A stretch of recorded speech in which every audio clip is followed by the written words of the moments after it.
Assalamualaikum warahmatullahi wabarakatuh. Innal hamdalillah nahmaduhu ta'ala wa nasta'inuhu wa nastaghfiruh wa na'udzu billahi min shururi anfusina wa sayyiati a'malina. Man yahdihillahu fala mudilla lahu wa man yudlil fala hadiya lahu. Wa ashhadu an la ilaha illallah wahdahu la sharika lahu wa ashhadu anna Muhammadan abduhu wa rasuluh. Qala Allah ta'ala fil Qur'anil Karim: Ya ayyuhalladzina amanu ittaqullaha haqqa tuqatih wa la tamutunna illa wa antum muslimun. Ya ayyuhan nasu ittaqu rabbakum alladzi khalaqakum min nafsin wahidah wa khalaqa minha zawjaha wa batha minhuma rijalan katsiran wa nisaa'a واتقوا الله الذي تساءلون به والأرحام إن الله كان عليكم رقيبا يا أيها الذين آمنوا اتقوا الله وقولوا قولا سديدا يصلح لكم أعمالكم ويغفر لكم ذنوبكم ومن يطع الله ورسوله فقد فاز فوزا عظيما. أما بعد فإن أصدق الحديث كتاب الله وخير الهدي هدي محمد صلى الله عليه وعلى آله وسلم وشر الأمور محدثاتها وكل محدثة بدعة وكل بدعة ضلالة وكل ضلالة في النار أعاذنا الله وإياكم من النار. Hadirin dan hadirat, bapak-bapak dan ibu sekalian, jamaah pengajian yang dirahmati oleh Allah Subhanahu wa taala. Puji syukur kehadirat Allah Azza wa Jalla atas setiap nikmat dan kebaikannya kepada kita, limpahan rahmat dan kasih sayangnya yang terus menerus tak berhingga, sehingga tak seorang pun dari kita yang bisa lepas dari curahan nikmat dan kasih sayang dari Allah Subhanahu wa taala. Kewajiban kita jamaah hanyalah mewujudkan kesyukuran tersebut, karena hanya itu yang diinginkan oleh Allah dari hambanya. Wujudkan kesyukuran di dalam kehidupan untuk kebahagiaan kita dunia dan akhirat. Segala puji bagi Allah Subhanahu wa taala yang telah menurunkan kepada kita Alkitab, Al-Quranul Karim, yang di dalamnya terdapat petunjuk yang sempurna untuk kebahagiaan dan kesejahteraan umat manusia dunia dan akhirat. Dialah Allah Subhanahu wa taala yang telah menurunkan Al-Quran kepada hamba-hambanya sebagai pedoman di dalam kehidupannya, yang telah lengkap dijelaskan segala sesuatu yang dibutuhkan oleh hamba-hamba tersebut. Allah Subhanahu wa taala berfirman di dalam Al-Qur'an, "Wa nazzalna 'alaikal kitaba tibyanan likulli syai'." Allah berfirman kepada nabinya, dan sungguh kami telah menurunkan kepada engkau wahai Muhammad Al-Kitab, satu kitab, yakni Al-Qur'an. Tujuannya adalah tibyanan likulli syai', sebagai bentuk penjelasan untuk segala sesuatu, sehingga apapun yang dibutuhkan oleh hamba Semuanya telah dijelaskan di dalam Al-Quran, baik secara global maupun secara detail. Apa saja yang dibutuhkan oleh hamba, semuanya pasti ada di dalam Al-Quran. Allah Subhanahu wa taala menegaskan, "Ma farratna fil kitabi min syai'." Sama sekali kami tidak pernah menyisakan sedikit pun penjelasannya di dalam Alkitab itu. Apa saja pasti sudah ada penjelasannya di dalam Al-Quran. Oleh karena itu jamaah sekalian, agama kita adalah agama yang sempurna, disempurnakan oleh Allah. Allah turunkan sebagai penyempurna terhadap seluruh syariat yang dibawa oleh para nabi dan rasul Allah sejak zaman dahulu.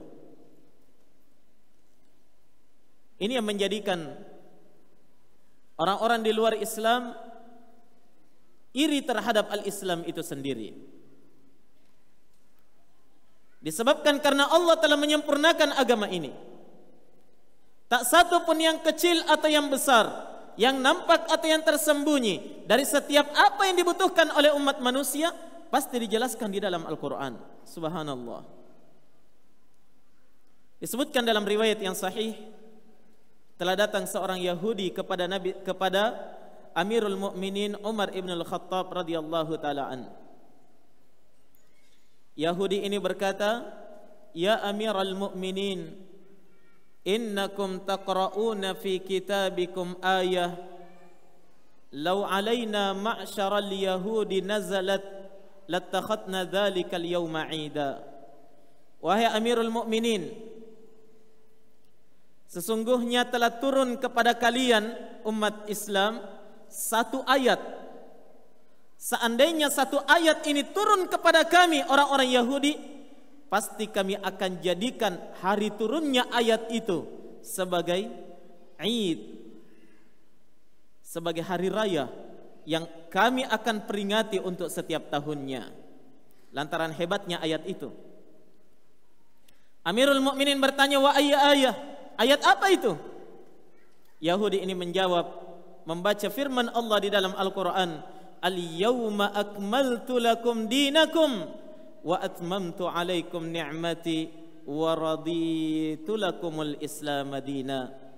Pada hari ini telah kusempurnakan agama kalian dan telah kucukupkan nikmatku atas kalian, yakni nikmat agama sudah dicukupkan oleh Allah Subhanahu wa taala terhadap umat ini, dan telah kuridai Islam menjadi agama kalian. Coba perhatikan jamaah sekalian, agama kita adalah agama yang sempurna. Oleh karena itu, apapun yang dibutuhkan oleh umat manusia telah dijelaskan oleh Allah di dalam Al-Quran dan dilengkapi di dalam sunnah Rasulullah sallallahu alaihi wa ala alihi wasallam. Hadirin dan hadirat jamaah tabligh akbar yang dirahmati oleh Allah Subhanahu wa taala. Tatkala agama kita adalah agama yang sempurna, kitab suci kita adalah kitab yang terhebat, satu-satunya kitab yang lengkap menjelaskan seluruh yang dibutuhkan oleh umat manusia. Maka tidak luput dalam penjelasan Al-Quranul Karim adalah apa yang dibutuhkan oleh masyarakat umum di dalam sebuah negara, yaitu penjelasan tentang kedamaian dan ketentraman. Bagaimana menggapai kedamaian dan ketentraman di dalam sebuah negeri. Karena suatu negeri itu akan berjaya dan kehidupan masyarakat muslim di dalamnya itu akan menjadi baik jika negeri itu berada di atas keamanan dan ketentraman, kesejahteraan, dan hidup berada di atas kehidupan yang baik. Oleh karena itu jamaah sekalian, Nabi sallallahu alaihi wasallam menjelaskan kepada kita di dalam hadis yang diriwayatkan oleh Imam Al-Bukhari dalam kitabnya Al-Adabul Mufrad dengan sanad yang sahih. Datang dari sahabat Ubaidullah bin Mihsan radhiyallahu taala an. bahwasanya Nabi sallallahu alaihi wasallam bersabda, "Man asbaha minkum aminan fi sirbihi, mu'afan fi jasadihi, indahu qutu yaumih, faka'annama hizat lahu dunya wa hadzafiriha." Kata Nabi sallallahu alaihi wasallam, siapa saja di antara kalian yang bangun di waktu pagi, di waktu subuh, dia bangun dari tidurnya, yang pertama-tama dia dapatkan aminan fi sirbihi, dia rasakan keamanan di dalam lingkungannya. Dia rasakan keamanan itu. Ada ketentraman dia rasakan. Ditambah lagi mu'afan fi jasadihi, dia rasakan pula kesehatan di dalam tubuhnya. Ditambah lagi yang ketiga, wa indahu qutu yaumih, dan dia memiliki perbekalan, persiapan untuk makanannya di hari itu. Esok belum tentu, cukup di hari itu dia makan. Ya, kalau dia sudah dapatkan 3 perkara ini, tatkala dia bangun di waktu subuh, kata Nabi, faka'annama hizat lahud dunya wa hadzafiriha, seakan-akan dia telah memiliki seluruh dunia dan seluruh kenikmatan-kenikmatan dunia itu. Hadits ini menjelaskan kepada kita jemaah betapa manusia dalam kehidupannya membutuhkan keamanan dan kesejahteraan, kehidupan yang baik, kehidupan yang tentram. Oleh karena itu jemaah sekalian, ini yang senantiasa diupayakan oleh manusia. Ini adalah perkara yang senantiasa diusahakan oleh setiap negeri. Bagaimana dia bisa menenteramkan rakyatnya, memberikan rasa keamanan di tengah rakyatnya, memberikan kebahagiaan, menciptakan keadaan yang kondusif di tengah masyarakatnya.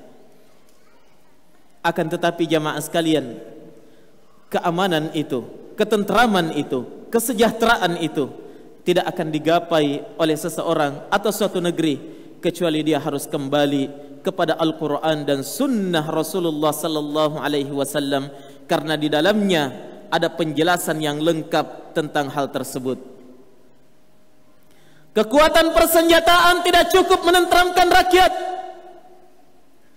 Kemegahan di dalam bangunan, kehebatan dalam perekonomian, ini tidak cukup untuk membahagiakan suatu rakyat dan memberikan keamanan kepada mereka.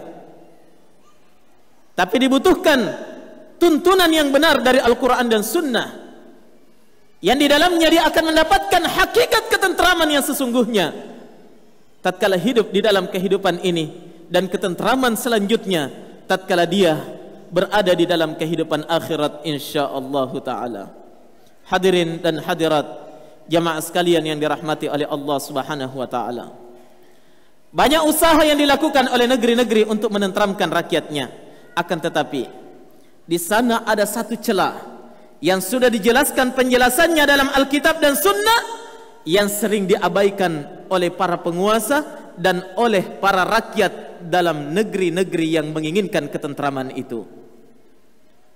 Yang kami maksudkan itu adalah harus adanya kehidupan yang harmonis antara pemerintah dan rakyatnya, antara penguasa dengan yang dikuasai, antara pemimpin dengan orang-orang yang dipimpin. Ini harus ada. Kapan ini tidak ada jamaah, maka mustahil akan digapai yang namanya ketentraman yang sempurna sebagaimana yang diharapkan bersama. Hadirin jamaah sekalian yang dirahmati oleh Allah Subhanahu wa taala, kita tidak dapat membayangkan kalau seandainya rakyat itu membenci pemerintahnya, pemerintah pun benci terhadap rakyatnya, mungkinkah akan tercipta kedamaian dan ketentraman?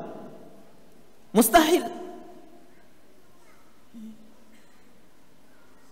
Tatkala rakyat senantiasa berupaya mencari celah kejelekan dan menjatuhkan penguasa, sementara penguasa pun sebaliknya berupaya untuk mencari-cari kesalahan rakyatnya, tidak akan mungkin didapatkan yang namanya kebahagiaan untuk selamanya.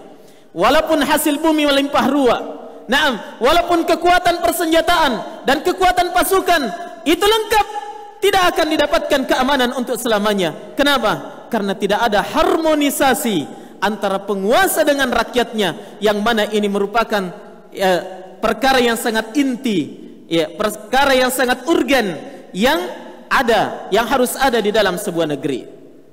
Hadirin jamaah sekalian yang dirahmati oleh Allah Subhanahu wa taala. Jauh hari sebelum Nabi sallallahu alaihi wasallam meninggal, beliau telah berpesan kepada umatnya,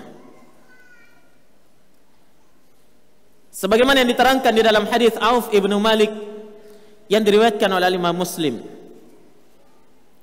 Nabi sallallahu alaihi wasallam bersabda, "Khiyaru a'immatikum alladhina tuhibbunahum wa yuhibbunakum wa yusalluna 'alaikum wa tusalluna 'alaihim wa shira'u a'immatikum alladhina tubghidunahum wa yubghidunakum wa tal'anunahum wa yal'anunakum." Kata Nabi sallallahu alaihi wasallam, para pemimpin kalian yang terbaik adalah pemimpin yang kalian cintai dan mereka mencintai kalian. Harus ada kehidupan yang harmonis. Timbal balik, bukan hanya pemimpin yang mencintai rakyatnya, sementara rakyat tidak mencintai pemimpinnya. Ini disebutkan oleh Nabi, khiyaru a'immatikum, pemimpin, penguasa kalian yang terbaik adalah yang kalian cintai dan mereka mencintai kalian. Kalian mendoakan kebaikan untuk mereka, mereka pun senantiasa mendoakan kebaikan untuk kalian rakyatnya. Dan sebaliknya, wasyiraru a'immatikum, pemimpin kalian yang terjelek, pemerintah kalian yang terjelek adalah para penguasa yang kalian benci dan mereka pun benci kepada kalian. Kalian senantiasa melaknat mereka dan mereka pun senantiasa melaknat kalian.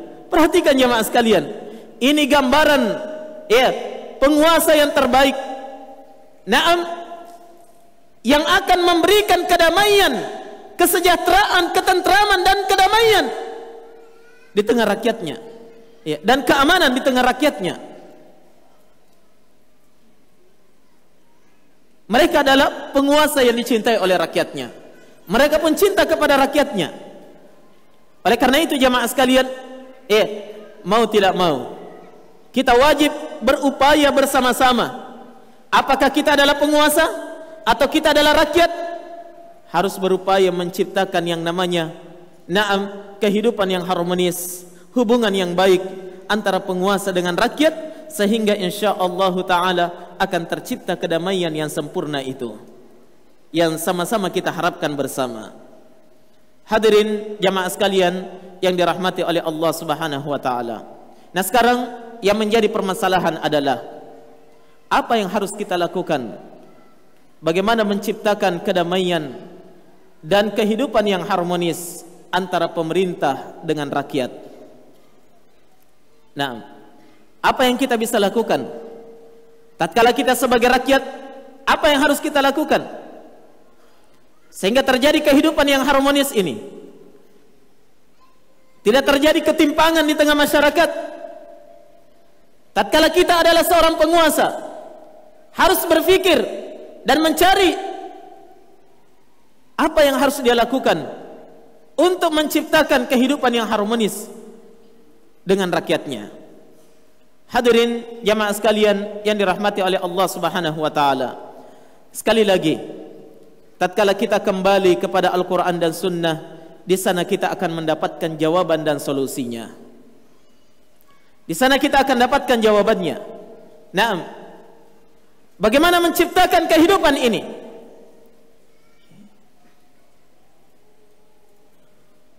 Yang tentunya jamaah sekalian, kehidupan yang harmonis ini tidak akan bisa tercipta dengan baik jika dari kedua belah pihak tidak memahami akan hak dan kewajibannya. Di sini intinya. Para penguasa harus tahu apa haknya dan apa kewajibannya terhadap rakyat. Sebaliknya rakyat pun harus tahu apa kewajibannya terhadap pemerintah dan apa haknya. Karena kalau tidak saling memahami dalam perkara ini, tidak akan terjadi kehidupan yang harmonis. Penguasa hanya menuntut agar supaya rakyatnya menunaikan hak-haknya, sementara dia sendiri tidak memperhatikan hak rakyatnya. Rakyat senantiasa menuntut bagaimana pemerintah menunaikan hak-hak rakyatnya.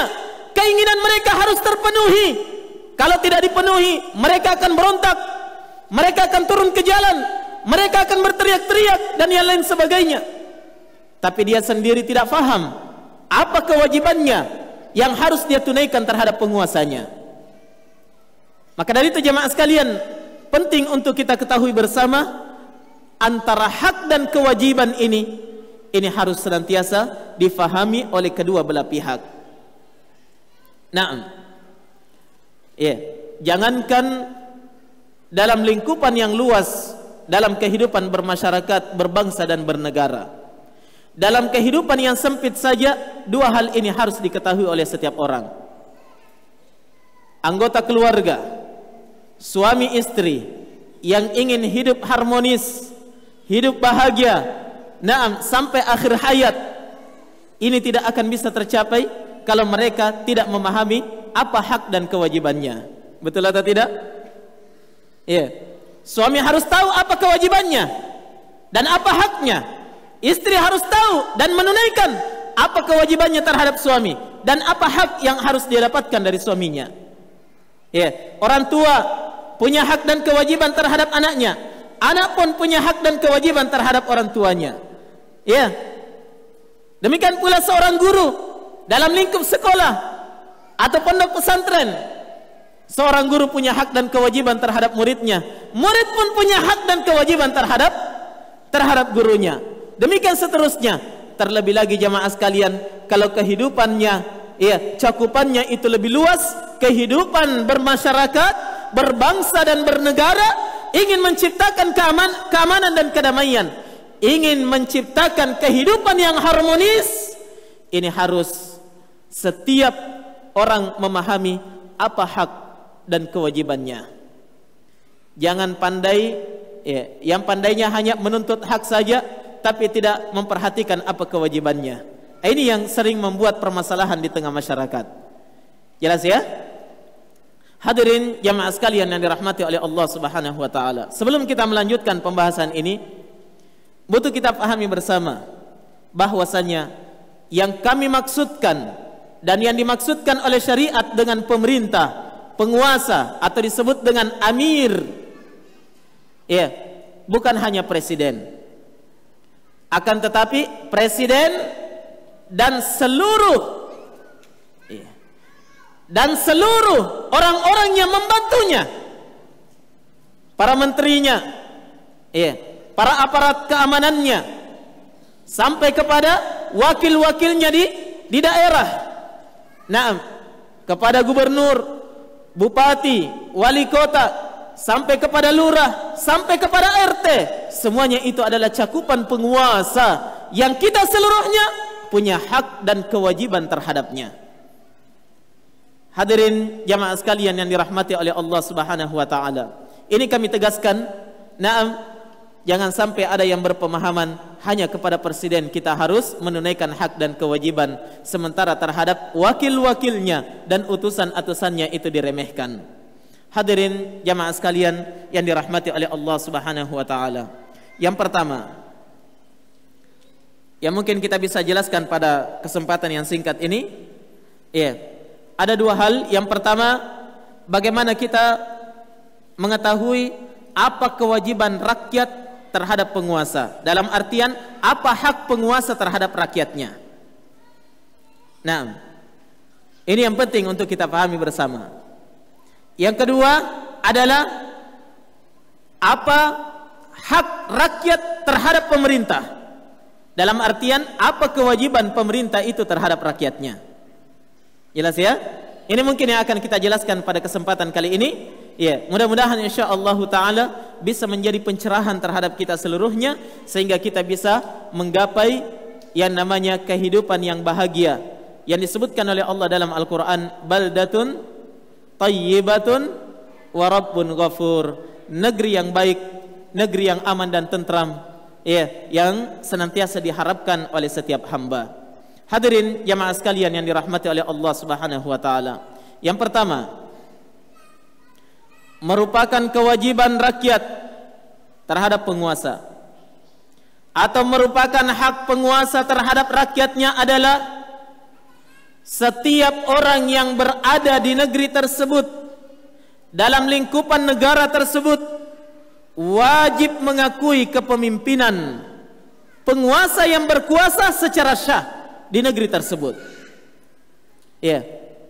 Dengan apapun cara berkuasanya, selama dia berkuasa dengan sah, diakui oleh rakyatnya, maka setiap rakyat wajib mengakuinya sebagai penguasa dan pemimpinnya.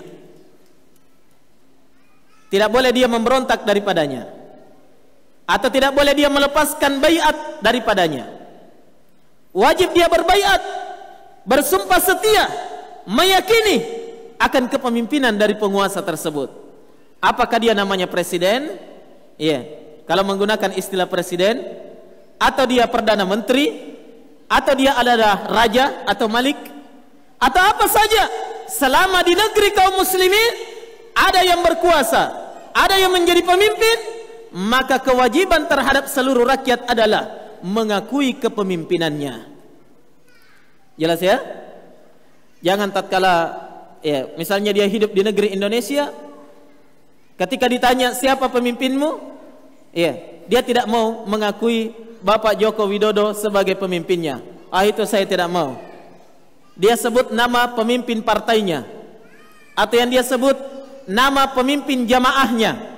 Naam, ini tidak dibenarkan di dalam al-Islam. Ya, yang harus dia yakini sebagai pemimpinnya adalah pemimpin yang syah di sebuah negeri. Siapa pemimpin yang syah dalam sebuah negeri? Al-Imam Ahmad tatkala beliau ditanya, ya, bagaimana menentukan seorang pemimpin, seorang itu adalah pemimpin di sebuah negeri atau bukan? Kata Imam Ahmad, ketika kita masuk di sebuah negeri, ya, kemudian bertanya kepada rakyatnya siapa pemimpinmu, semuanya menunjuk kepada satu orang, maka itulah pemimpin di negeri tersebut. Jelas ya? Ya, maka ini yang harus kita pahami bersama. Dan siapa yang melepaskan diri dari kepemimpinan, ini sama sekali bukan bagian dari ajaran Islam. Islam tidak pernah mengajarkan seseorang membangkang kepada penguasa dan mengangkat penguasa yang lain selain daripada penguasa yang syah di dalam sebuah negeri. Bahkan Nabi sallallahu alaihi wasallam mengancam dalam hadis riwayat Imam Muslim dari sahabat Abdullah bin Umar radhiyallahu taala anhu. Kata Nabi sallallahu alaihi wasallam, "Man khala'a yadan min ta'atin laqiya Allah yaumal qiyamati la hujjata lah, wa man mata wa laysa fi 'unuqihi bai'ah mata mitatan jahiliyah." Kata Nabi sallallahu alaihi wasallam, siapa yang melepaskan tangannya dari ketaatan terhadap pemimpinnya, terhadap penguasanya, ya, maka dia akan datang kepada Allah pada hari kiamat dalam keadaan tidak memiliki alasan. Tidak ada alasannya di hadapan Allah. Kemudian kata Nabi sallallahu alaihi wasallam, "Wa man mata," dan siapa saja di antara kalian yang meninggal dalam keadaan tidak ada baiat yang terikat di lehernya. Artinya tidak ada pemimpin yang dia akui, tidak ada penguasa yang syah yang dia akui di negerinya. Dia meninggal dalam keadaan seperti itu, kata Nabi, mata mitatan jahiliyah. Dia pasti meninggal, dan meninggalnya itu di atas mati jahiliyah, sama dengan meninggalnya orang-orang jahiliyah dahulu. Kenapa? Karena orang jahiliyah dahulu tidak ada pemimpinnya yang sah di negerinya. Ya, masing-masing mengangkat pemimpin sukunya sebagai pemimpin, dan saling menjatuhkan antara satu dengan yang lainnya, dan saling menghancurkan antara satu dengan yang lainnya. Maka siapa yang keadaannya seperti ini, meninggal dalam keadaan tidak ada pemimpin yang sah yang dia akui di negerinya, maka meninggalnya sama dengan meninggalnya orang-orang jahiliyah dahulu. Hadirin jamaah sekalian yang dirahmati oleh Allah Subhanahu wa taala. Maka dari itu jamaah sekalian, mari kita pahami bersama perkara ini, ya. Tatkala sudah ada pemimpin yang terpilih, yang disepakati, wajib kita seluruhnya untuk mengakuinya sebagai pemimpin. Jangan sekali-kali membuat jamaah tersendiri atau negara, di dalam negeri yang sah, yang pemimpinnya adalah seorang muslim. Ini tidak dibenarkan di dalam agama kita. Naam, yang istilah orang sekarang disebut dengan apa? Ada negara pergerakannya di bawah tanah. Naam, sudah ada pemimpin yang sah, ternyata dia mengangkat pemimpin sendiri juga. Pemimpin jamaah fulan punya khilafah sendiri. Naam, punya khalifah sendiri. Ya, dia juga punya menteri-menteri sendiri. Dia juga punya apa? Gubernur, punya bupati sendiri, dalam keadaan berada di wilayah kekuasaan, ya, apa? Negara Kesatuan Republik Indonesia. Ini yang tidak dibenarkan di dalam agama kita. Nah, hadirin jamaah sekalian yang dirahmati oleh Allah Subhanahu wa taala. Mari kita perhatikan apa yang disebutkan oleh Al-Imam Ahmad Ibn Hanbal rahimahullah. Beliau adalah seorang ulama ahli sunnah di zamannya.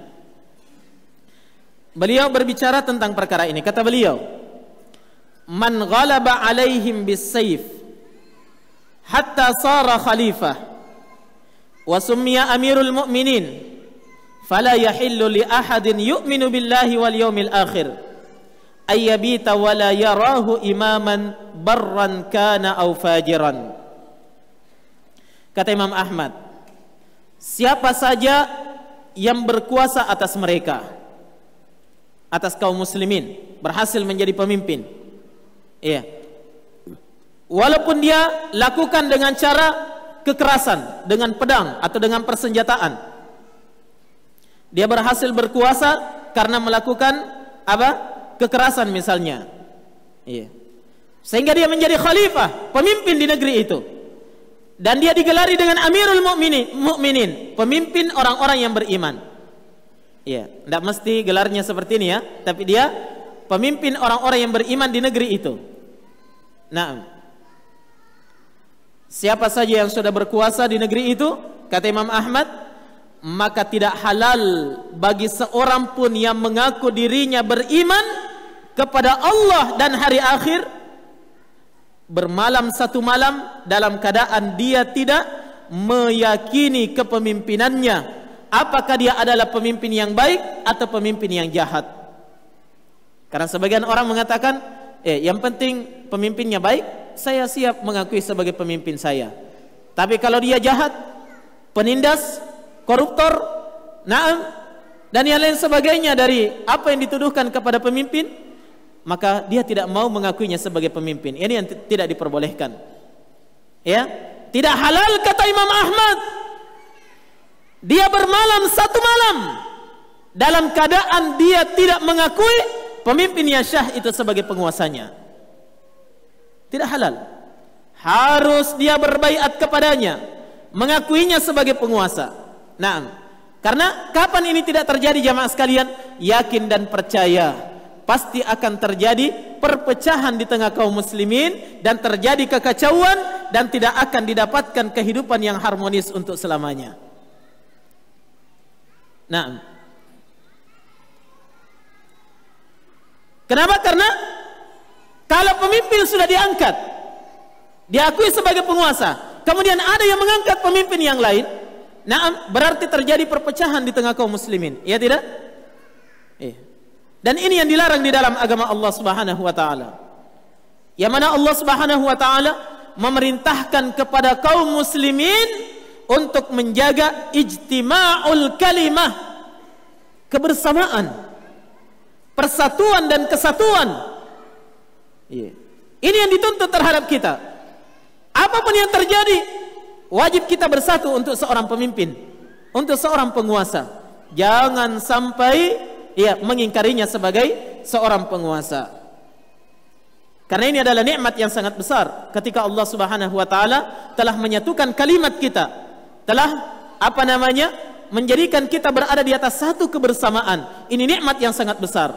Dalam sebuah negara dipimpin oleh kepala negara, kemudian semuanya taat kepada aturan, ini adalah nikmat yang terbesar.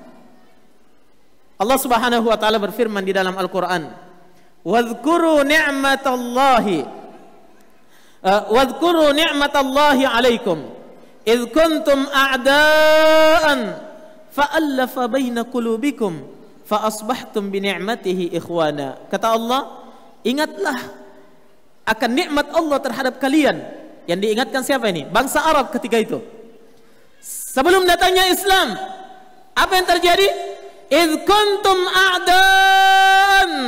Ketika itu kalian bermusuhan, berpecah belah. Ya, seperti yang kita terangkan tadi. Tidak ada pemimpin yang sah. Semuanya mengangkat pemimpin masing-masing, saling menghancurkan antara satu dengan yang lainnya. Tidak berhenti permusuhan, tidak berhenti dendam, tidak berhenti pertikaian. Ingat kata Allah, tatkala dahulu kalian adalah orang-orang yang saling bermusuhan. Kemudian apa? Fa'allafa baina qulubikum. Maka Allah satukan hati-hati kalian setelah datangnya Islam. Ya, Allah satukan kalian.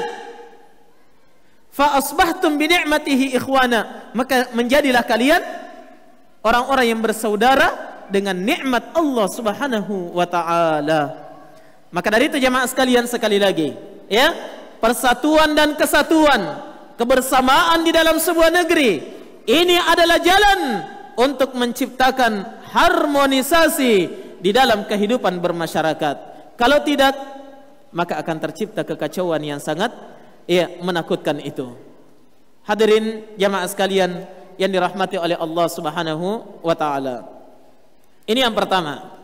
Merupakan hak penguasa terhadap rakyatnya adalah harus kita bersatu. Ya. Mengakuinya sebagai apa? Sebagai pemimpin dan penguasa kita. Jangan sekali-kali mengingkarinya. Ya. Dengan jalan apapun dia berkuasa, dalam keadaan apapun dia, selama dia adalah seorang muslim, wajib kita berbaiat, bersumpah setia berada di bawah kepemimpinannya. Nah, kemudian yang kedua jamaah sekalian, di antara hak penguasa yang wajib ditunaikan oleh rakyatnya adalah, wajib bagi setiap rakyat untuk mendengar dan taat kepada penguasa dalam perkara yang ma'ruf, dalam perkara yang baik. Nah, ini harus ada. Kalau rakyat tidak taat kepada pemimpinnya, maka tidak akan tercipta kedamaian jamaah sekalian. Ya, ketika rakyat diperintah, justru dia tinggalkan. Kalau dilarang, justru dikerjakan. Tidak dapat kita bayangkan apa yang terjadi di sebuah negeri yang keadaannya seperti ini. Nah, ketika ada kebijakan-kebijakan penguasa, tidak ada yang diindahkan oleh rakyatnya. Mereka mengerjakan seenak hati mereka sendiri. Subhanallah. Ini akan terjadi kekacauan, pasti terjadi kekacauan. Oleh karena itu jamaah sekalian, seorang mukmin, seorang yang beriman, sadar akan dirinya bahwa dia punya kewajiban terhadap penguasa, mendengar dan taat terhadap penguasanya. Tidak mesti harus dipaksa. Ya, nanti dibuatkan undang-undang sendiri, ya, baru dia mau taat. Nah, nanti dia diberikan ancaman oleh penguasa dengan kekerasan, baru dia mau taat. Ini tidak dibenarkan dalam agama kita. Ya, dalam agama kita mengajarkan, setiap rakyat itu wajib untuk mendengar dan taat kepada penguasa dalam perkara yang ma'ruf. Hadirin jamaah sekalian yang dirahmati oleh Allah Subhanahu wa taala. Ini yang ditegaskan oleh Allah di dalam Al-Qur'an, ya. Kata Allah Subhanahu wa taala, "Ya ayyuhalladzina amanu, athi'ullaha wa athi'ur rasul wa ulil amri minkum." Wahai orang-orang yang beriman, taatlah kalian kepada Allah dan taatlah kalian kepada Rasul dan pemimpin di tengah kalian. Ulil amri. Kata para ulama ahli tafsir, ulil amri di sini ada dua macam yang wajib untuk ditaati.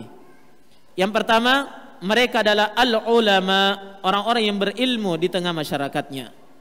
Ya, didengar ucapannya, ditaati, ya, dan diperhatikan wejangannya. Kemudian yang kedua, ulil amri itu adalah al-umara, para pemimpin dan penguasa di sebuah negeri, di tengah masyarakat itu.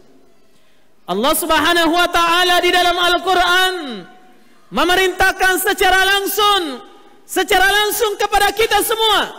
Naam, wa ulil amri minkum, dan taati penguasa di tengah kalian.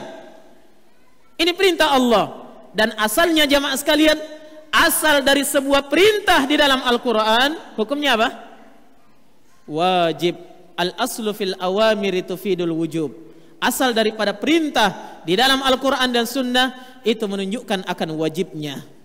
Sehingga jamaah sekalian, kalau ada yang bertanya, kalau saya tidak taat kepada pemerintah dalam sebuah kebijakannya, dalam satu aturannya misalnya, apakah saya berdosa? Jawabannya iya, berdosa. Nah, karena Allah perintahkan kita untuk taat kepada penguasa. Nah, hadirin jamaah sekalian yang dirahmati oleh Allah Subhanahu wa taala. Ini juga yang ditegaskan oleh Nabi sallallahu alaihi wasallam. Di dalam hadis yang diriwayatkan oleh Al-Imam Al-Bukhari dan Muslim dari Abdullah bin Umar radhiyallahu taala an. Nabi sallallahu alaihi wasallam bersabda, "As-sam'u wa ta'atu 'alal mar'il muslim fima ahabba wa kariha, ma lam yu'mar bi ma'siyatin, fa idza umira bi ma'siyatin fala sam'a wa la ta'ah." Kata Nabi sallallahu alaihi wasallam, kewajiban atas setiap individu muslim, 'alal mar'il muslim. Ini kewajiban kata Nabi. Kewajiban atas setiap individu muslim untuk mendengar dan taat kepada penguasanya. Malam yu'mar bi maksiatin, selama dia tidak diperintah dalam perkara yang maksiat. Nah, fa idza umira bi maksiat, maka kapan dia diperintah untuk bermaksiat? Fala sam'a wala ta'ah, tidak ada kewajiban mendengar dan taat pada perintah tersebut. Ya, oleh karena itu jemaah sekalian, wajib kita sadari bersama, ini yang kita inginkan, para rakyat, naam, masyarakat yang sadar hukum, bukan masyarakat yang takut hukum. Jelas ya? Agama kita mengajarkan apa? Sadar hukum. Nah, wajib kita menyadari bersama bahwa ini kewajiban kita, mendengar dan taat terhadap penguasa. Perintah mereka dikerjakan, larangan mereka ditinggalkan, selama itu tidak bertentangan dengan nilai-nilai agama kita. Jelas ya? Ini kewajiban bagi kita semuanya. Nah, maka dari itu kalau misalnya ada yang bertanya, ya, berdosakah saya kalau saya misalnya naik motor tidak membawa surat izin mengemudi, SIM? Jawabannya berdosa. Iya. Hati-hati, yang datang dari Mamuju tidak pakai SIM ke sini. Iya. Jangan sangka tidak ada razia, tidak ada sweeping. Jangan sangka kita lolos. Kita tidak lolos dari pantauan Allah yang memerintahkan kita untuk mendengar dan taat kepada penguasa kita. Nah, kewajiban bagi setiap masyarakat yang telah berumur 17 tahun ke atas untuk membuat tanda pengenal, ya, di dalam negara ini. Kewajiban, wajib mendengar dan taat. Jangan dikatakan, itu pemerintah saja yang suruh. Allah tidak pernah suruh kita bikin KTP. Iya. Memang Allah tidak pernah memerintahkan buat KTP, tapi ini adalah perintah penguasa kita, dan kita diperintah untuk mendengar dan taat kepada apa? Kepada penguasa. Ketahuilah jamaah sekalian, ketaatan kita terhadap penguasa ini merupakan ibadah yang sangat besar. Karena dia adalah orang-orang yang mengerjakan apa? Mengerjakan perintah Allah, mendengar dan taat terhadap penguasa. Nah, maka dari itu yakini ini adalah sebuah ibadah yang sangat besar. Ya, ibadah kita taat, hakikatnya kita beribadah. Kita maksiat, hakikatnya kita bermaksiat kepada Allah. Nabi sallallahu alaihi wasallam menegaskan dalam sebuah hadis yang sahih, kata beliau, "Man ata'ani faqad ata'a Allah, wa man asani faqad asa Allah." Siapa yang taat kepadaku, kata Nabi, siapa yang taat kepadaku berarti dia taat kepada Allah, dan siapa yang maksiat kepadaku berarti dia apa?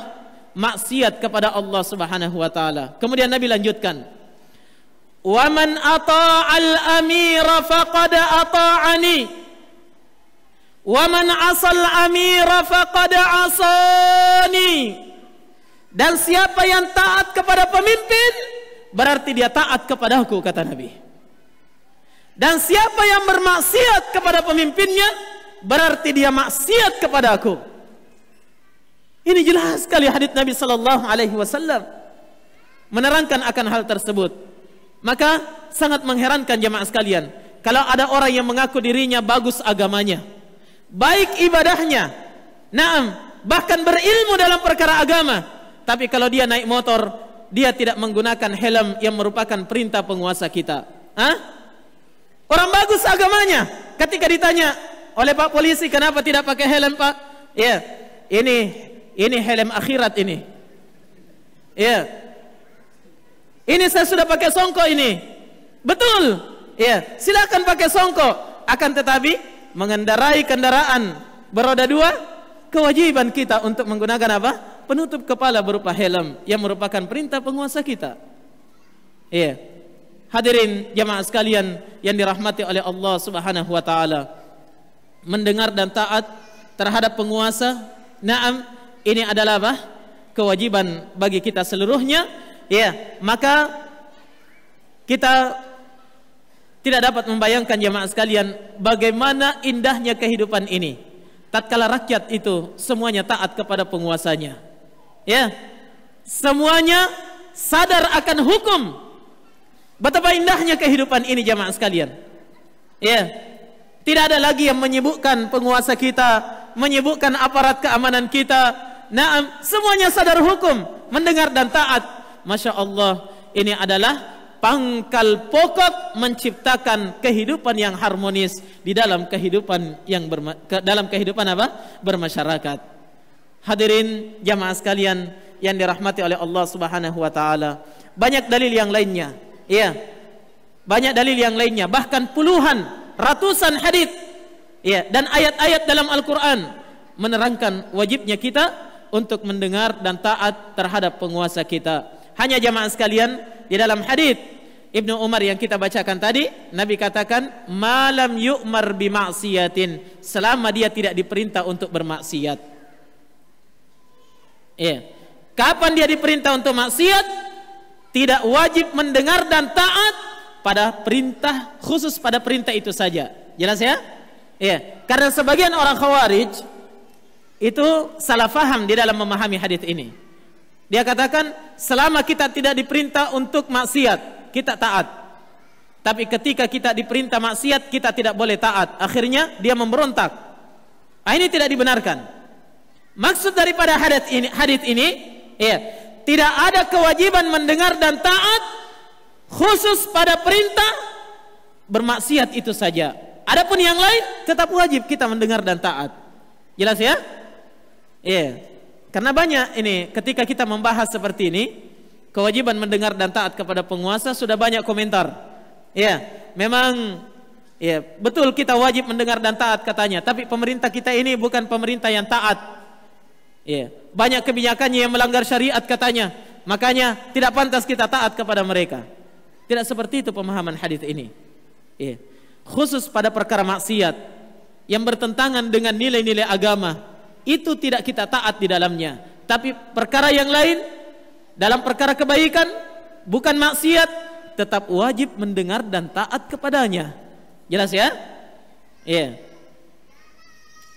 Apalagi kalau sudah sebagian orang yang tertanam kebencian terhadap penguasa, ya, karena mungkin mau berkuasa juga, mendengarkan pembahasan yang seperti ini langsung mengatakan, ini ustadz cari muka di depan pemerintah. Iya, ustadz pemerintah ini, iya, penjilat dan yang lain sebagainya. Demi Allah, kita membahas yang seperti ini dalam rangka mencari apa? Mencari kebaikan. Bagaimana menyadarkan rakyat bahwa kalian punya kewajiban terhadap penguasa kalian. Bukan sekadar hidup begitu saja di negeri ini. Nah, kemudian menuntut ingin bahagia, menuntut ingin sejahtera, menuntut kehidupan yang baik. Kemudian dia sendiri tidak memperhatikan akan kewajiban-kewajibannya. Hadirin jamaah sekalian yang dirahmati oleh Allah Subhanahu wa taala.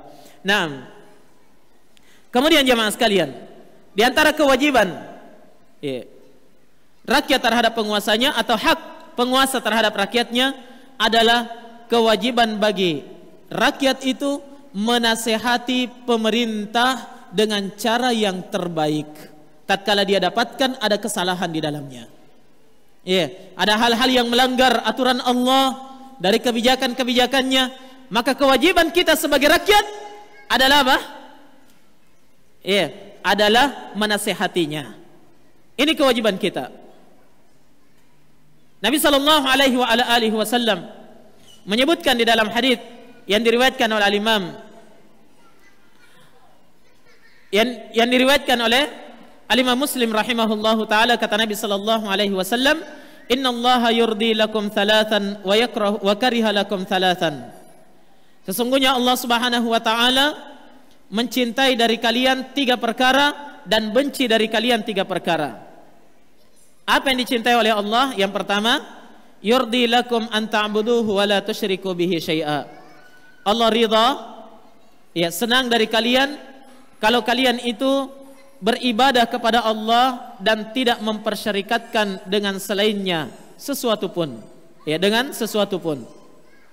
Ini yang pertama. Yang kedua yang diridha oleh Allah, wa an ta'tasimu bihablillahi jami'an wa la tafarraqu. Dan hendaknya kalian itu berpegang teguh semuanya pada tali Allah, jangan bercerai-berai. Diperintah untuk bersatu. Jangan terpisah-pisah, jangan bercerai-berai. Kemudian yang ketiga, kata Nabi sallallahu alaihi wasallam, wa antunasihu man wallahu Allahu amrakum. Dan kewajiban dan Allah cinta dari kalian jika kalian itu menasehati orang-orang yang memimpin kalian.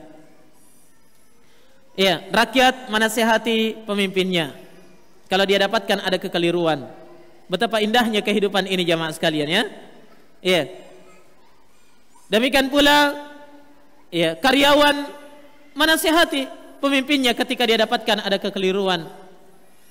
Demikian pula jamaah sekalian, anggota-anggota pasukan menasehati komandannya ketika dia dapatkan ada kesalahan dan kekeliruan. Kenapa? Karena bagaimanapun baiknya seorang pemimpin, toh tetap dia adalah manusia biasa. Jelas ya? Tidak ada yang sempurna. Pasti terkadang dia terjatuh dalam kesalahan. Maka apa yang kita lakukan? Apa sikap kita seorang rakyat?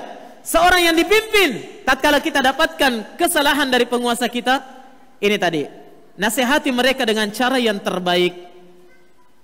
Dengan cara yang terbaik. Bukan justru membeberkan kejelekannya. Dia dapatkan, pejabat fulan masa dia korupsi, sekian korupsinya, disebarkan di media massa dan yang lain sebagainya. Nah, ini tidak mendatangkan kebaikan, justru mendatangkan kekacauan di tengah masyarakat. Jelas ya? Tidak ada solusi yang didapatkan di baliknya. Pemerintah yang melanggar pun tidak berubah dari kejelekannya. Kenapa? Karena dia tidak dinasehati dengan cara yang baik. Ada lagi alasannya mau menasehati pemerintah, punya kesalahan pemerintah ini, pemerintah itu, bupati ini, bupati itu dan yang lain sebagainya. Apa yang dia lakukan? Ambil ban, dibakar di tengah jalan, tutup jalanan, masyarakat menjadi resah, kemudian teriak-teriak di depan kantor DPR. Inikah cara menasehati dengan cara yang terbaik? Naam. Bukan ini yang dituntunkan oleh Nabi sallallahu alaihi wasallam. Tatkala terjadi kesalahan, Nabi perintahkan nasihati dengan cara yang terbaik. Jangankan pemerintah kita yang masih muslim, yang masih banyak kebaikannya kalau kita mau melihat. Ya, kalau kita mau membuka mata, Fir'aun laknatullahi alaih. Saya kira kita semua kenal ya. Kisahnya dalam Al-Quran. Fir'aun, penguasa yang paling zalim. Tatkala Nabi Musa diperintahkan untuk menasihati Fir'aun, apa perintah Allah dalam Al-Quran kepada Musa dan Harun? Kata Allah Subhanahu wa taala, "Idhhaba ila fir'auna innahu tagha, faqula lahu qawlan layyinan la'allahu yatadhakkaru aw yakhsha." Wahai Musa dan Harun, pergilah kalian berdua kepada Fir'aun karena sungguh dia telah melampaui batas. Untuk apa pergi kepadanya? Faqula lahu qawlan layyina.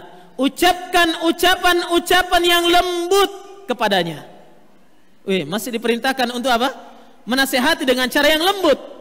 Padahal Fir'aun luar biasa kejahatannya. Iya.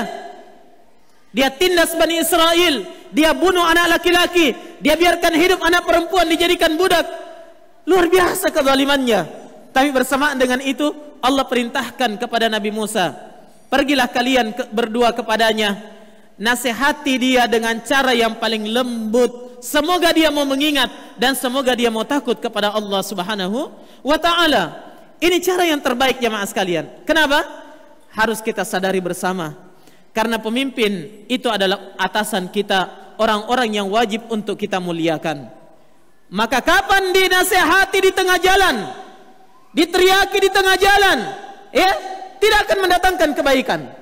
Banyak orang ketika dia memberi nasihat, nasihatnya di tengah jalan kepada pemerintah. Tapi dia sendiri kalau punya kesalahan, mau dinasihati di tengah jalan, kira-kira mau atau tidak? Tidak ada yang mau dinasihati di tengah jalan. Dibeberkan kejelekannya. Naam, menggunakan pengeras suara lagi di hadapan rakyatnya.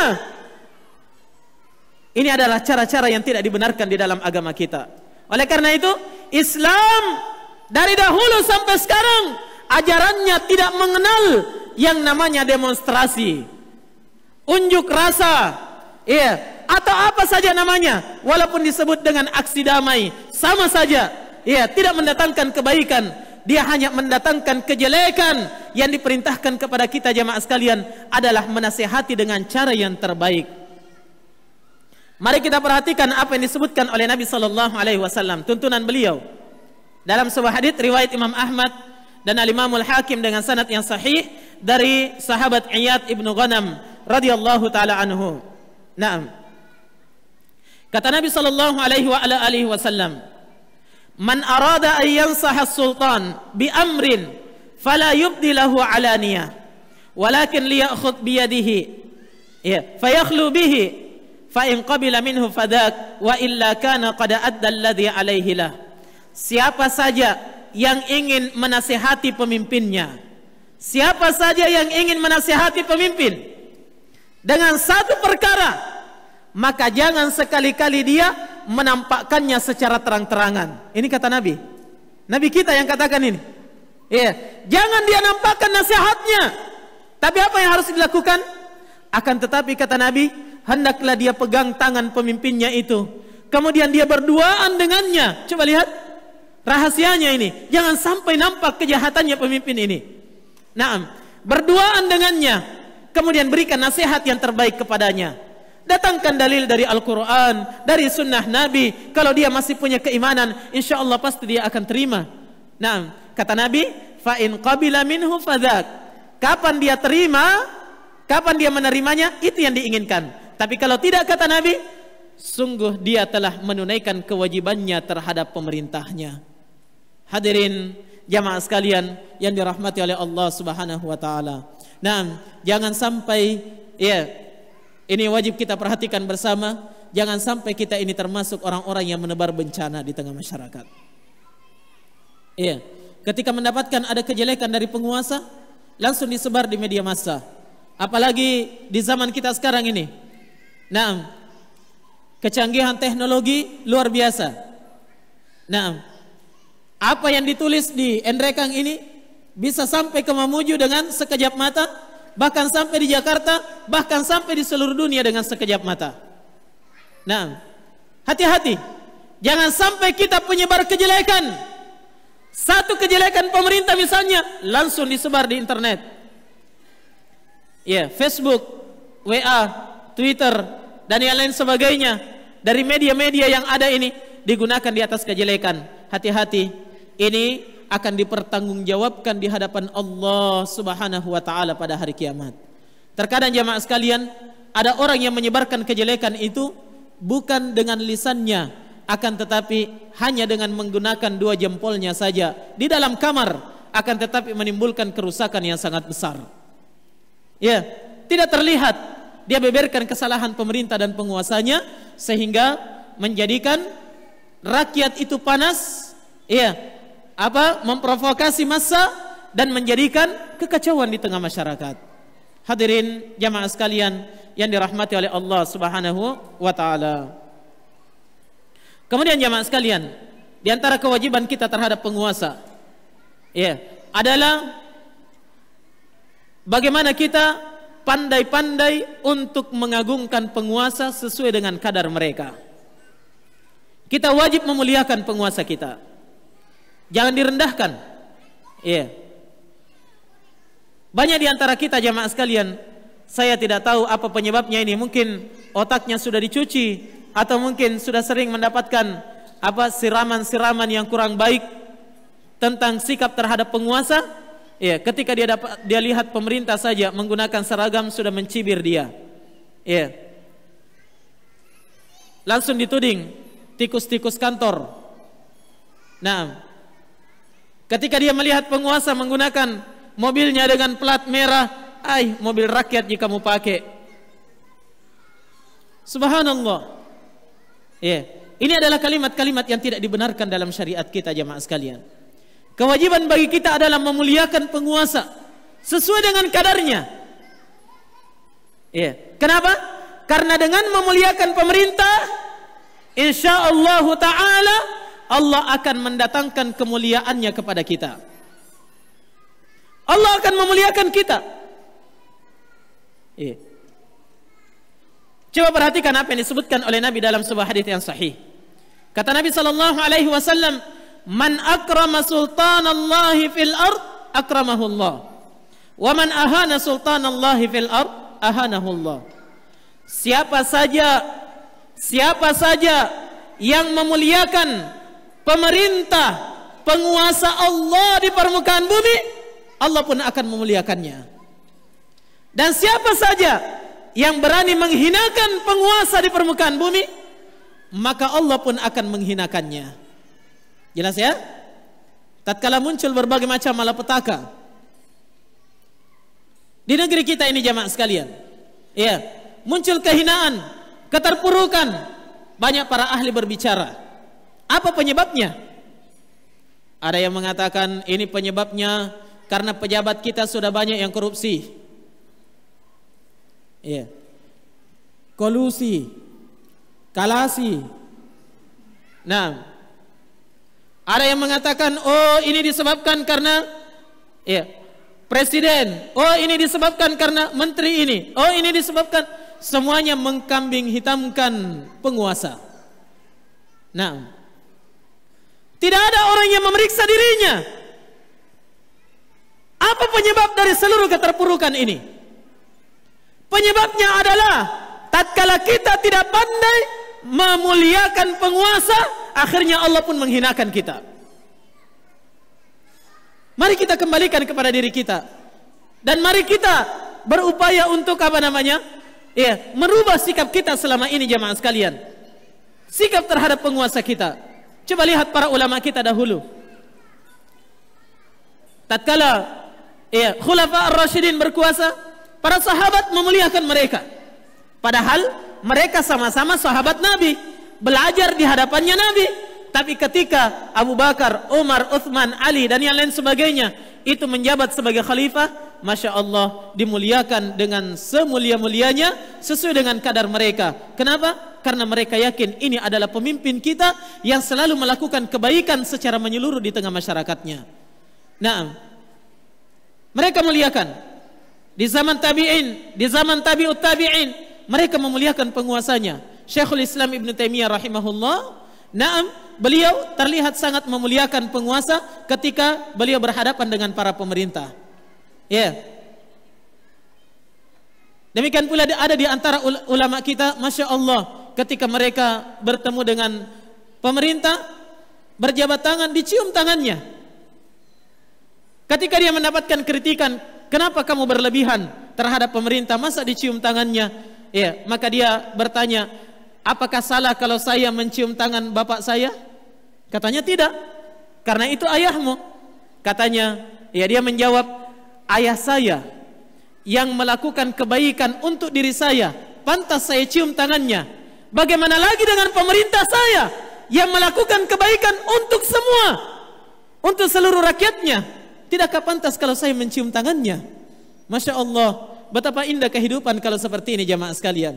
Ya, saling memuliakan antara satu dengan yang lainnya, mengetahui kadar masing-masing dan menempatkan orang sesuai dengan kadarnya.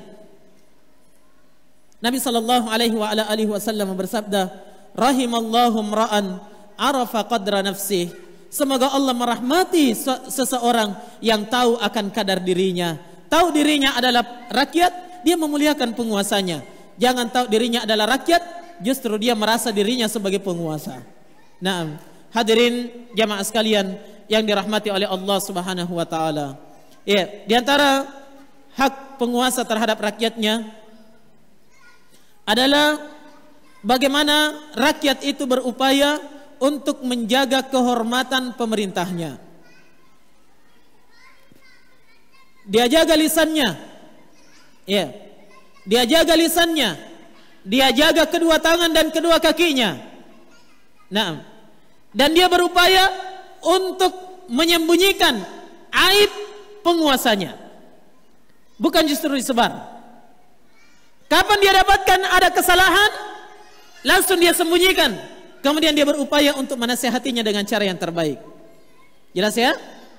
Iya. Perhatikan apa yang disebutkan oleh Nabi sallallahu alaihi wasallam dalam sebuah haditsnya.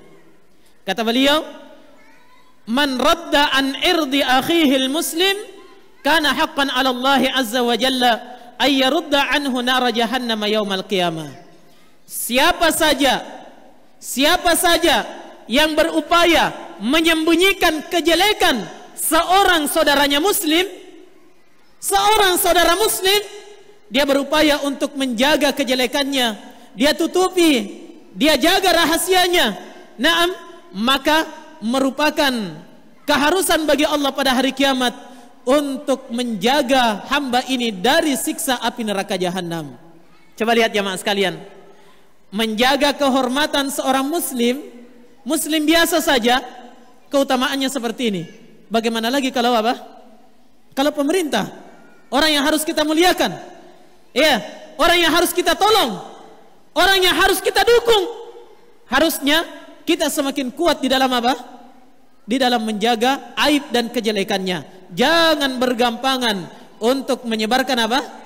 Aib saudara kita, terutama kalau dia adalah seorang penguasa. Kata Nabi sallallahu alaihi wasallam, kata beliau, "Ya ma'syara man amana bilisani wa lam yadkhulil iman fi qalbihi, la tu'zil mu'minin wa la tatabba'u awratihim, fa innahu man tatabba'a awrata akhihi al-muslim tatabba'a Allahu awratah, wa man tatabba'a Allahu awratah yufdihhu walau kana fi jawfi baitih." Kata Nabi sallallahu alaihi wasallam, wahai orang-orang yang mengaku dirinya beriman dengan lisannya, tapi keimanan tidak masuk ke dalam hatinya. La tu'dil mu'minin, jangan kalian mengganggu orang-orang yang beriman, dan jangan kalian berupaya mencari-cari kejelekan seorang yang beriman. Coba lihat, membuka saja dilarang, apalagi berupaya mencari kejelekan. Oleh karena itu, pada kesempatan yang mulia ini, saya peringatkan kepada orang-orang yang sedang mengungkit dan berupaya mencari kejelekan para penguasa dan pemerintah. Bertakwalah kepada Allah, bertakwalah kepada Allah. Jangan sebarkan aib mereka, karena mereka adalah pemimpin kalian.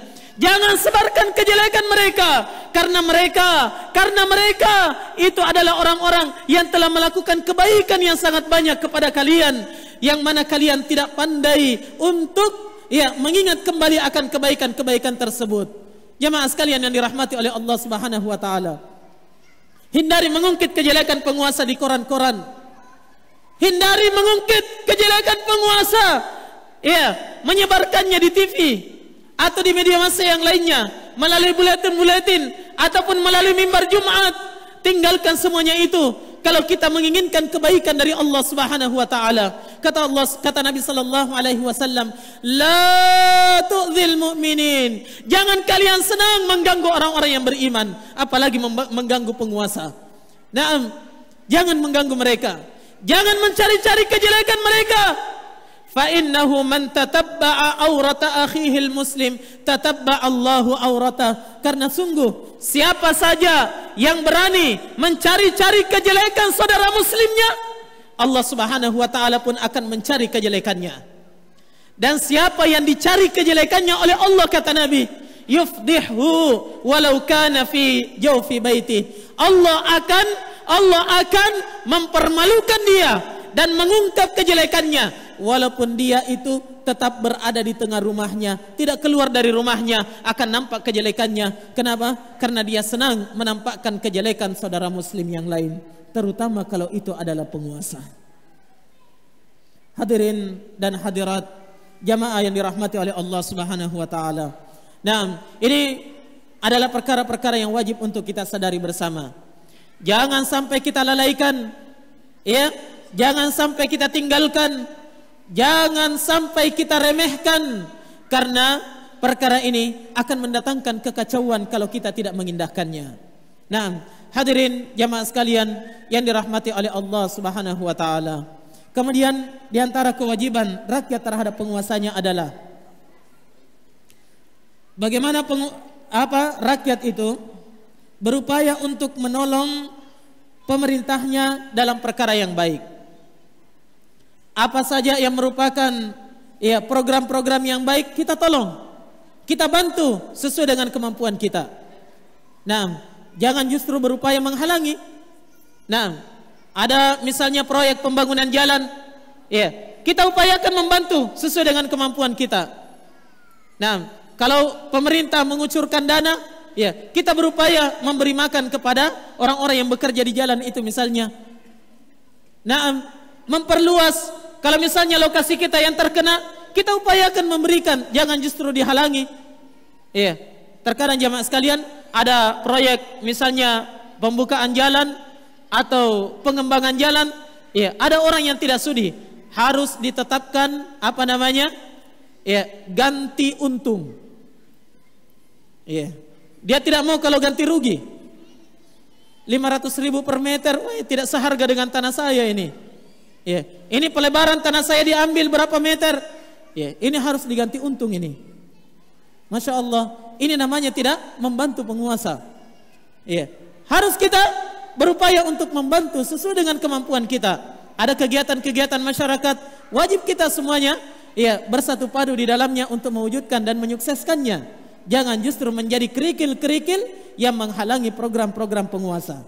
Terlebih lagi jamaah sekalian, tatkala kita mengetahui ada para pelaku-pelaku kriminal yang melakukan pelanggaran-pelanggaran yang dikejar oleh aparat keamanan, kita bantu mereka menyukseskan pekerjaannya. Jangan justru dibantu untuk menyembunyikan. Ada buronan, justru disembunyikan. Ini tidak benar di dalam agama kita jamaah sekalian. Bantu penguasa kita, sesuai dengan kemampuan kita. Kata Allah Subhanahu wa taala dalam Al-Qur'an, "Wa ta'awanu 'alal birri wat taqwa wa la ta'awanu 'alal itsmi wal 'udwan." Tolong menolonglah kalian pada kebaikan dan ketakwaan. Jangan tolong menolong pada kejelekan dan dosa. Jangan tolong. Ada pencuri ayam misalnya dikejar, ada penyambung ayam, lokalisasi penyambung ayam ini diupayakan untuk dilindungi, disembunyikan. Harusnya kita saling memberikan informasi. Jangan katakan nanti intel yang dapat sendiri. Tidak. Banyak orang yang bermasa bodoh dalam perkara ini. Tolong menolong dalam kebaikan, kata Allah Subhanahu wa taala. Dalam sebuah hadis yang sahih, Nabi sallallahu alaihi wasallam bersabda, "Wallahu fi aunil 'abdi ma kana al-'abdu fi auni akhi." Allah akan senantiasa memberikan pertolongan pada seorang hamba selama hamba itu memberikan pertolongan kepada saudaranya, apalagi kepada siapa? Kepada pemerintahnya. Hadirin jamaah sekalian yang dirahmati oleh Allah Subhanahu wa taala. Nah, waktu kita tidak cukup kalau akan menyebutkan semuanya yang merupakan hak-hak penguasa terhadap kita. Yang jelas jamaah sekalian, ya, apa yang telah kita jelaskan ini adalah perkara pokok dan perkara yang sangat urgen untuk kita apa? Untuk kita ketahui bersama dan kita amalkan bersama di dalam kehidupan ini untuk menciptakan kehidupan yang harmonis di tengah kehidupan bermasyarakat ini. Nah, karena keterbatasan waktu, insya Allah kita tidak menyebutkan semuanya. Ya, namun mudah-mudahan apa yang kita sebutkan ini bisa bermanfaat. Kita berpindah pada perkara yang kedua adalah apa kewajiban pemerintah terhadap rakyatnya yang merupakan hak rakyat yang harus ditunaikan oleh penguasa terhadap mereka. Jelas ya? Karena ini harus diketahui juga. Nah, jangan hanya penguasa meminta agar supaya haknya ditunaikan sementara hak rakyatnya itu tidak ditunaikan. Nah, yang pertama jemaah sekalian, hak rakyat terhadap pemerintahnya adalah merupakan kewajiban terhadap seorang pemimpin untuk berlaku adil di tengah masyarakatnya. Ya, berlaku adil di tengah masyarakatnya. Apa yang dimaksud dengan adil? Menempatkan segala sesuatu pada tempatnya. Nah, itu namanya adil. Jangan difahami adil itu harus bagi rata. Ya, banyak orang yang memahami adil itu bagi rata. Kalau ada pembagian sembako, semuanya dapat satu karung. Iya, ada raskin, apa itu? Beras miskin, oh, tidak adil kalau saya juga tidak dapat. Nah, ini tidak seperti itu. Ya, terkadang harus saya juga dapat, tidak adil kalau tidak dapat. Ketika diperiksa rumahnya ternyata baru 2 mobilnya. Iya. Sementara yang dibagikan adalah raskin. Nah, ini namanya tidak adil. Akan tetapi adil itu adalah apa? Menempatkan segala sesuatu itu pada tempatnya. Memberikan sesuatu itu sesuai dengan kadarnya masing-masing. Jelas ya? Nah, jadi penguasa berkewajiban untuk berlaku adil terhadap rakyatnya. Ya. Dan penguasa yang berlaku adil terhadap rakyatnya ini, Masya Allah, mereka akan mendapatkan keutamaan yang sangat besar. Ya. Oleh Allah Subhanahu wa taala pada hari kiamat nanti. Nabi sallallahu alaihi wasallam menyebutkan dalam sebuah hadis yang sahih.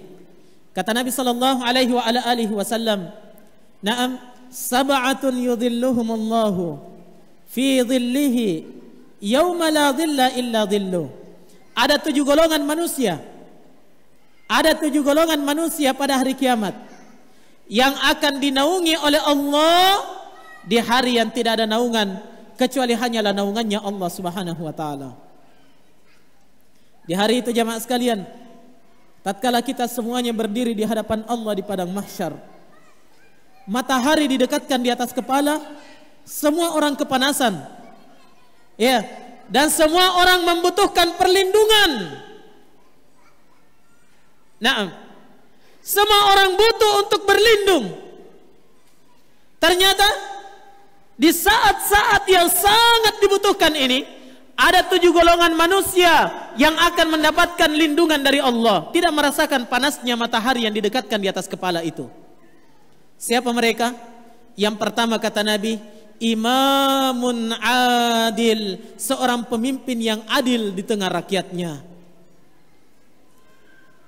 Oleh karena itu jamaah sekalian, kepada para pemimpin kami yang mulia, Naam, semoga Allah Subhanahu wa taala menunjuki kita semuanya pada kebenaran.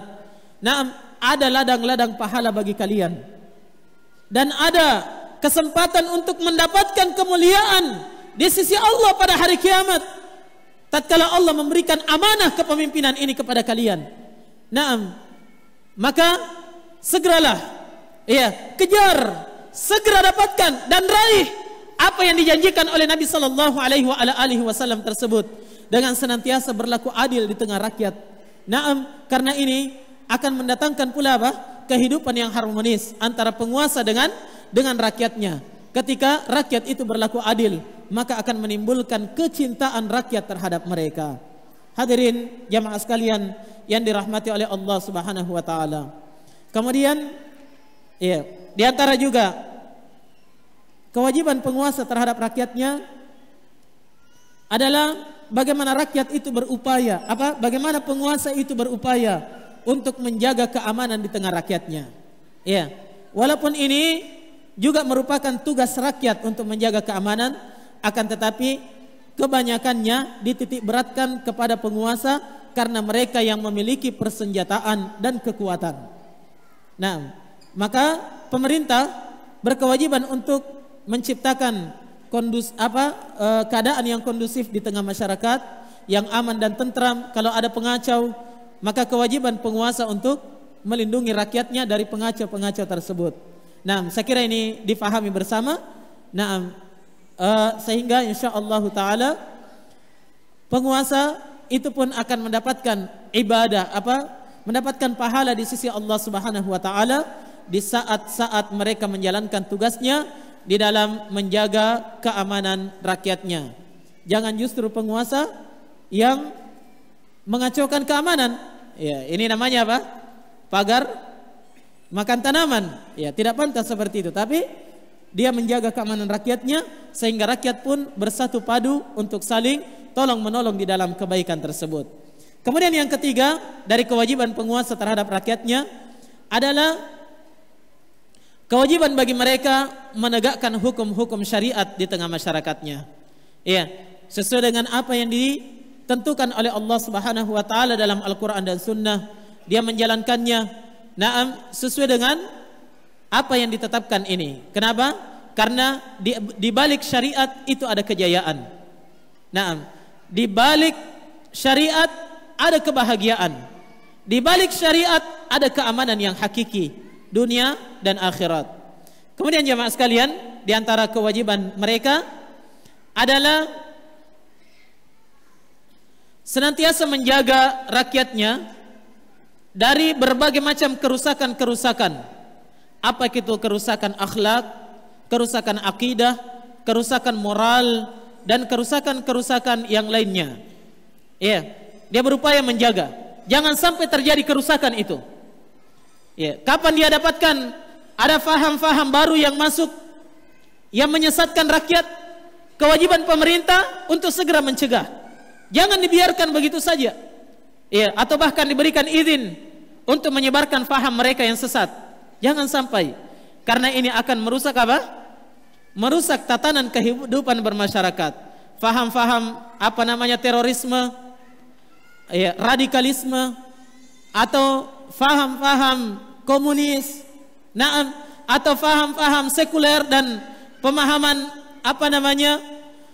yang bertentangan dengan nilai-nilai agama ini, maka wajib bagi penguasa untuk melindungi rakyatnya dari perkara tersebut. Segera dihalangi, segera dicegah, jangan dibiarkan begitu saja sehingga dapat menghancurkan akidah dan keyakinan masyarakat itu.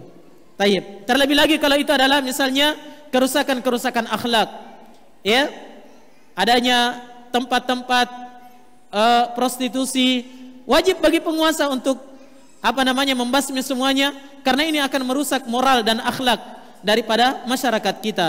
Tempat-tempat perjudian, demikian pula masuknya budaya-budaya asing yang bertentangan dengan budaya-budaya di negeri kita atau bertentangan dengan syariat agama kita, merupakan kewajiban bagi penguasa untuk menjaga rakyatnya, mencegah dari semuanya itu untuk masuk di tengah masyarakatnya. Jelas ya? Kemudian diantaranya jamaah sekalian, bahwasanya kewajiban bagi penguasa untuk memimpin rakyatnya dengan penuh kelemah lembutan. Ya, bukan dengan kekerasan. Nah, ingat, tegas bukan berarti keras, begitu ya. Walaupun mereka tegas, akan tetapi penguasa tetap mengedepankan yang namanya kelemah lembutan. Ya, karena kelemah lembutan itu akan mendatangkan kebaikan.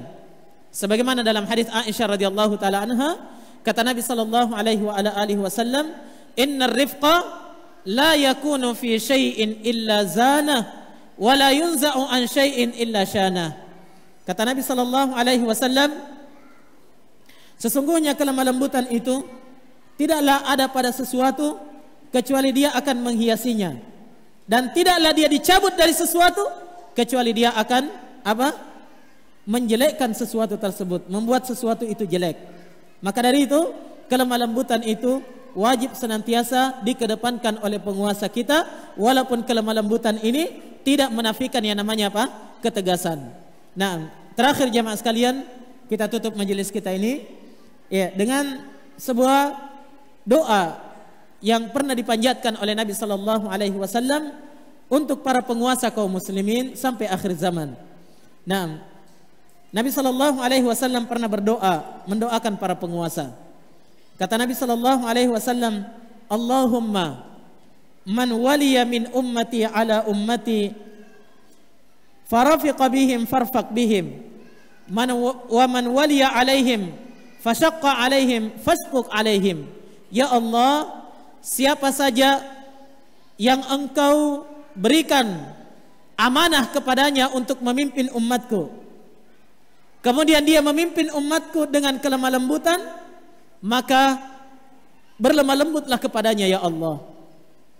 Dan siapa saja yang menjadi pemimpin di tengah umatku, kemudian dia memimpin umatku dengan kekerasan, maka berlaku keraslah terhadapnya ya Allah. Maka doa ini adalah sekaligus peringatan bagi penguasa kita agar mereka senantiasa berlemah lembut terhadap orang-orang yang dipimpinnya. Maka yang terakhir, semoga Allah Subhanahu wa taala memberikan kehidupan yang harmonis di tengah kita. Semoga Allah Subhanahu wa taala senantiasa memberikan kebaikan kepada kita seluruhnya, kepada penguasa, kepada pemimpin, kepada rakyat, dan kepada orang-orang yang hidup di negeri ini. Dan semoga Allah Subhanahu wa taala mengangkat setiap ujian dan cobaan, bala yang menimpa negeri kita, yang membuat negeri ini menderita, membuat rakyatnya ini sengsara. Semoga Allah Subhanahu wa taala segera mengakhiri semuanya dan mengangkat bala tersebut dari negeri kita. Na'am, Allahumma adfa' 'annal bala wal waba'a wal mihana wal fitan ma dhahara minha wa ma batan, innaka ala kulli syai'in qadir wa bil ijabati jadir, innaka ala kulli syai'in qadir. Subhana rabbika rabbil izzati amma yasifun wa salamun alal mursalin walhamdulillahi rabbil alamin. Wassalamu alaikum warahmatullahi wabarakatuh.